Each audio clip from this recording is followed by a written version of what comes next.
The Iris. The Iris is a sentient planet that orbits just beyond Neptune, a colossal orange-hued mass with a single unblinking eye at its core.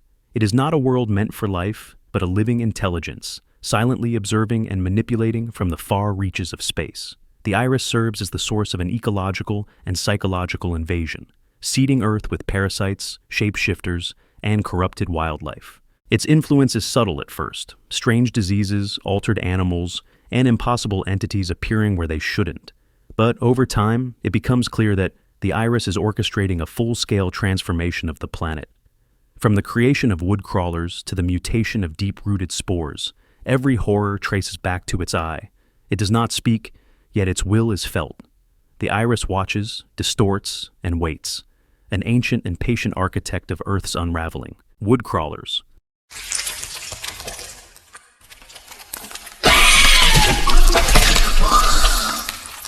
Woodcrawlers are predatory spider-like entities believed to be one of the earliest invasive species sent by the Iris. These creatures burrow into the foundations of rural homes, lurking beneath floorboards and emerging only to attack.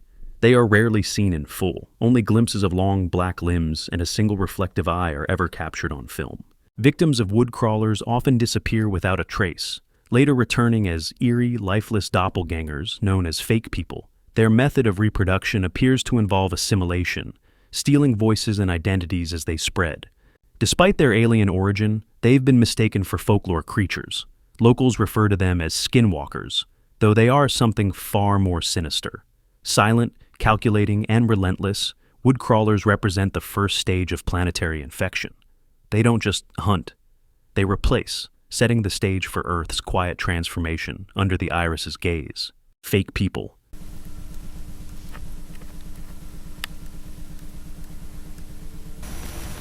Fake people are human replicas, eerily lifelike imitations created by the alien forces introduced in series. They are the byproduct of woodcrawler attacks, formed from the remains or essence of the victims they consume.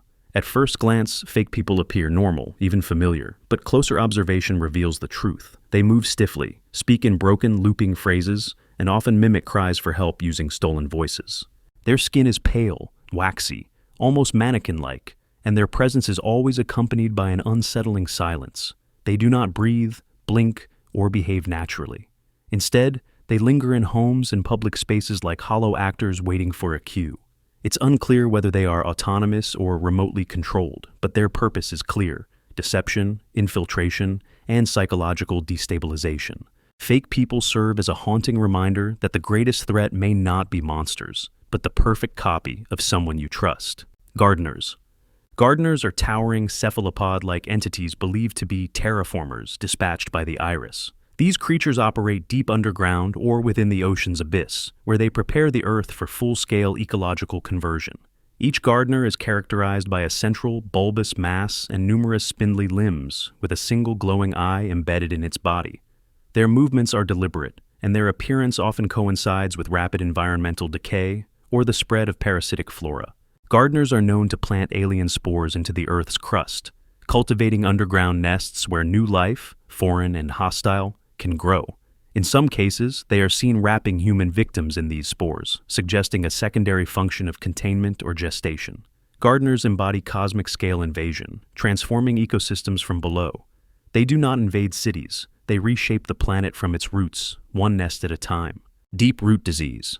Deep root disease is a parasitic infection caused by alien roots, microscopic organisms that infiltrate the human body and rewrite it from the inside out.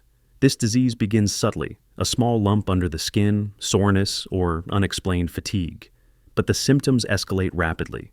The roots burrow through muscle and bone, spreading like veins, until the host is overtaken by invasive plant matter. Victims experience hallucinations, paralysis, and eventually full biological collapse as vines erupt from their bodies. The final stage is horrifying. The infected person is transformed into a stationary mass of alien growth, sometimes referred to as nature's mockery. These roots are not merely biological. They are tools of invasion, spreading the will of the Iris through every infected cell.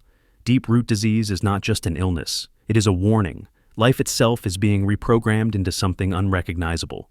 Nature's mockery. Nature's mockery is a grotesque plant anomaly formed from the final stage of deep root disease.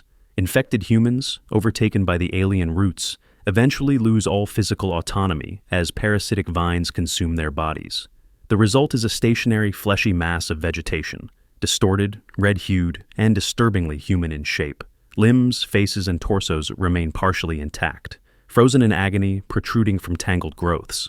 These creatures don't move or speak, yet their presence is deeply unsettling, radiating an aura of unnatural stillness. Some appear to gestate further alien life, suggesting their role as incubators. Others act as lures, drawing in the uninfected. Touching, or even approaching them, may result in hallucinations or instant infection. Nature's mockery represents the erasure of humanity, an ecosystem corrupted beyond recognition. It is not just a monster. It is what remains when nature is no longer natural, but rewritten. Mutated Moons.